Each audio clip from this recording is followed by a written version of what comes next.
Pişman mısın? Annem kurtuldu şu an. Bunun için mutluyum. Uyudum büyüdüm gibi Çocuğunun gözleri önünde eski eşi tarafından bıçaklanan kadın feryat etti. gün bile büyümedim. Benim eşim bir eğitim şehididir. Bunun altını çizmek istiyorum.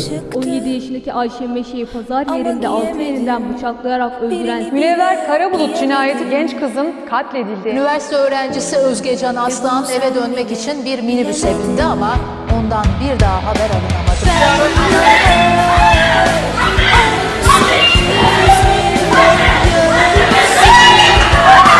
10 yaşında bir evlattan bahsediyoruz efendim. 10 yaşında bir bebek. Annemi yemedim.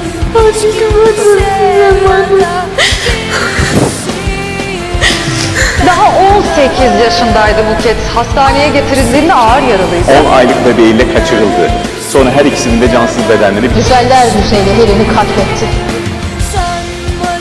19 yaşında bir üniversite öğrencisi, 21 yaşındaki bir genç kızın Aleyna Can henüz 17'sinde vahşice öldürüldü. Acımasızca öldürüldü. 17 yaşında kafasız bir kız çocuğunun başına neler gelebilir senin bir fikrin var mı? Kadınları plazaların tepesinden atıyorlar, kadınları evlerinin önünde bıçaklıyorlar. Ya bağırıyorsa duymuyorsam ben.